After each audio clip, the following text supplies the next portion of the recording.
Doctor John Brittas M P telephone ലൈനിൽ ചേരുന്നുണ്ട്.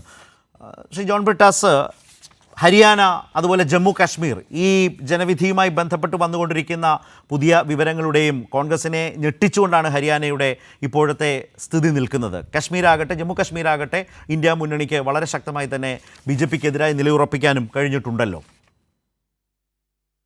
യഥാർത്ഥത്തിൽ ഹരിയാനയിൽ നിന്ന് വരുന്ന സൂചനകൾ അതല്ലെങ്കിൽ റിസൾട്ട്സ് കോൺഗ്രസിനെ നടുക്കിയിരിക്കുകയാണ്. എന്താ കാരണം വെച്ചാൽ രാവിലെ ഞാനിപ്പോൾ ഡൽഹിയിലാണ് ഉള്ളത്. കോൺഗ്രസിന്റെ ആസ്ഥാനത്ത് പടക്കം പൊട്ടിക്കുകയും ലഡു വിതരണവും ചെയ്ത ശേഷമാണ് ഇപ്പോൾ BJP അവിടെ വിജയിക്കുന്ന സ്ഥിതിയിലേക്ക് പോയത്.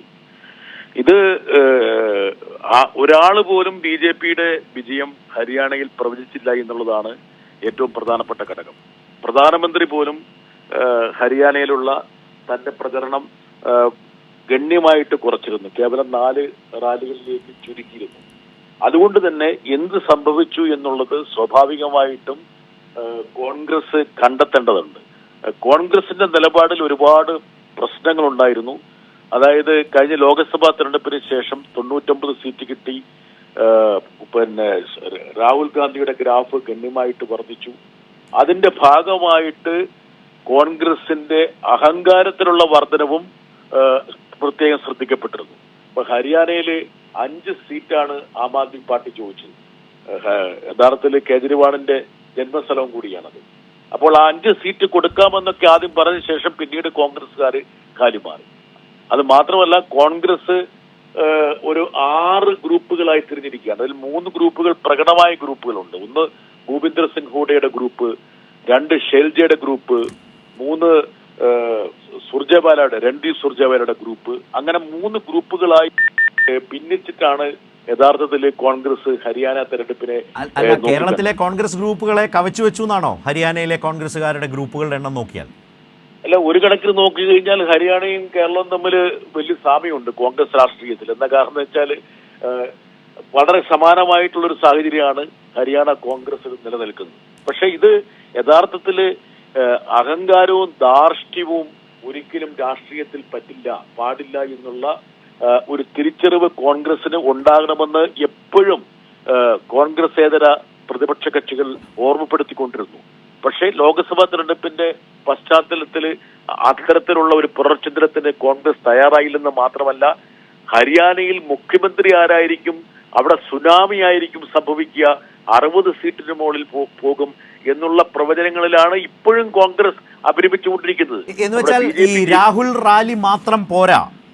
രാഷ്ട്രീയ സാഹചര്യം മനസ്സിലാക്കി BJP പോലൊരു പാർട്ടിയെ ഇത്ര വലിയ ഭരണവിരുദ്ധ വികാരം നേരിടുന്ന ഒരു ഘട്ടത്തിൽ പോലും കോൺഗ്രസിന് തോൽപ്പിക്കണമെങ്കിൽ ഈ പറഞ്ഞതുപോലുള്ള മറ്റ് കക്ഷികളെ ഉദാര മനോഭാവത്തോടെ കൂട്ടിച്ചേർത്ത് പിടിച്ച് ആ ഇന്ത്യ മുന്നണിയെ കൊണ്ടുപോകാൻ കോൺഗ്രസ് തയ്യാറായാൽ മാത്രമേ കോൺഗ്രസിന് കഴിയൂ. രാഹുൽ റാലി കൊണ്ട് മാത്രം കഴിയില്ല. ഹരിയാന നൽകുന്ന പാഠം അതാണോ ശ്രീ ബ്രിട്ടാസ്?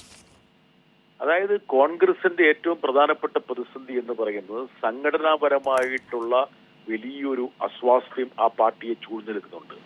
2 ആശയപരമായിട്ടുള്ള ദൃഢതയില്ല. ഈ 2 രംഗത്തും കോൺഗ്രസ് അഭിമുഖീകരിക്കുന്ന ഒരു പ്രതിസന്ധിയാണ്. യഥാർത്ഥത്തിൽ ഹരിയാന എന്ന് പറയുന്ന ഒരു കൊച്ചു സംസ്ഥാനം എന്തുകൊണ്ടും കോൺഗ്രസ് ജയിക്കേണ്ടതാണ്. കോൺഗ്രസ് തോക്കുക എന്ന് പറയുന്നതാണ് അത്ഭുതം. അതായത് ഹരിയാന തെരഞ്ഞെടുപ്പുമായി ബന്ധപ്പെട്ട് BJP ജയിക്കുമെന്ന് പ്രവചിച്ചവർ ഒറ്റയാൾ പോലും ഇന്ത്യയിലില്ല. BJPക്കാർ പോലും രഹസ്യ സംഭാഷണത്തിൽ ഞങ്ങൾക്ക് ആ സംസ്ഥാനം പോയി, അത്രത്തോളമായിരുന്നു അവിടുത്തെ ആന്റി ഇൻകംബൻസി. മാത്രമല്ല, അനുകൂലമായ വിഷയങ്ങൾ, ഈ പറഞ്ഞ കർഷക സമരത്തിന്റെ ഈറ്റില്ലം, 2 ഫയൽമാൻമാര്, വിനേഷ് ഫൊഗാട്ട് ഉൾപ്പെടെയുള്ള ആൾക്കാരോടുള്ള BJPയുടെ സമീപനം, 3 അഗ്നിവീർ. നമ്മൾ ശ്രദ്ധിക്കേണ്ട ഒരു കാര്യം എന്ന് വെച്ചാൽ ഹരിയാന പോപ്പുലേഷനിൽ 2% ഉള്ളെങ്കിൽ പോലും നമ്മുടെ ആംഡ് ഫോഴ്സിൽ 10% ആൾക്കാർ ഹരിയാനയിൽ നിന്നാണ്. അപ്പൊ അത്രത്തോളം സ്വാധീനം ചെലുത്താൻ കഴിയുന്ന അനുകൂലമായ വിഷയങ്ങൾ കോൺഗ്രസിന് ഉണ്ടായിട്ട് പോലും ഈ പരാജയം എന്നുള്ള അത്ഭുതം എങ്ങനെ സംഭവിച്ചു എന്നുള്ളതാണ് ഒരുപക്ഷെ ഇന്ത്യൻ രാഷ്ട്രീയത്തിൽ ഏറ്റവും യഥാർത്ഥത്തിൽ ഗഹനമായി ചർച്ച ചെയ്യപ്പെടേണ്ട ഒരു സംഭവം. എനിക്ക് തോന്നുന്നില്ല ഇതിന് സമാനമായിട്ടുള്ള ഒരു പരാജയം ഇന്ത്യൻ രാഷ്ട്രീയത്തിൽ ഉണ്ടായിട്ടുണ്ടാവില്ല. യഥാർത്ഥത്തിൽ യോഗേന്ദ്ര യാദവ് പോലും, അദ്ദേഹം ഹരിയാനക്കാരനാണ്, അദ്ദേഹം ഹരിയാന സഞ്ചരിച്ച ശേഷം പോലും അദ്ദേഹം പ്രവചിച്ചത് ഒരു സുനാമി ഉണ്ടായിക്കഴിഞ്ഞാൽ ആവേണ്ടതില്ല.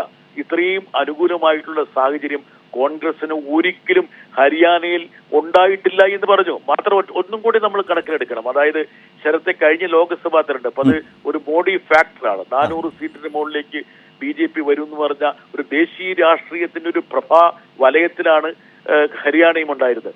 എന്നിട്ട് പോലും 10 ലോക്സഭാ സീറ്റിൽ 5 ലോക്സഭാ സീറ്റ് കോൺഗ്രസ് നേടി. മാത്രമല്ല അന്ന് ഏറെക്കുറെ 47, 46 എന്ന് പറഞ്ഞ തുല്യമായിട്ടുള്ള വോട്ട് വിഹിതം ഉണ്ടായിരുന്നു. അന്ന് ആം ആദ്മി പാർട്ടിയുമായിട്ടൊരു ബാന്ധവം ഉണ്ടായിരുന്നുള്ള കാര്യം നമ്മളിവിടെ ഓർമ്മിപ്പിക്കണം. അപ്പം എങ്ങനെയാണ് കോൺഗ്രസ് അഹങ്കാരത്തിന്റെ ചുഴിയിൽ അകപ്പെട്ടത് എന്ന് മനസ്സിലാക്കണമെങ്കിൽ കഴിഞ്ഞ ലോക്സഭാ തെരഞ്ഞെടുപ്പിൽ ഉണ്ടായിട്ടുള്ള ആ മുന്നേറ്റവും ഇപ്പോൾ സംഭവിച്ചിരിക്കുന്ന വലിയൊരു പരാജയം കൂടി താരതമ്യപ്പെടുത്തിയാൽ മതി. നന്ദി ശ്രീ ജോൺ ബ്രിട്ടാസ്. ഏതായാലും ഹരിയാന കോൺഗ്രസിനെ സംബന്ധിച്ച് വലിയൊരു പാഠമായി മാറേണ്ടതാണ്. വലിയ വിജയസാധ്യതയിൽ നിന്ന് എങ്ങനെ തോൽക്കാം, എങ്ങനെ ഈ ഒരു വിധം റിസൾട്ട് വാങ്ങിച്ചെടുക്കാം എന്നത് കോൺഗ്രസ് നേതൃത്വം ആലോചിക്കേണ്ടതാണ്. അതിന് അനുബന്ധമായിട്ടുള്ള നിരവധി ഘടകങ്ങൾ അവരുടെ പല തീരുമാനങ്ങളുമായി ബന്ധപ്പെട്ട് നിൽക്കുന്നു എന്നതുകൂടിയാണ് അദ്ദേഹം സൂചിപ്പിച്ചത്.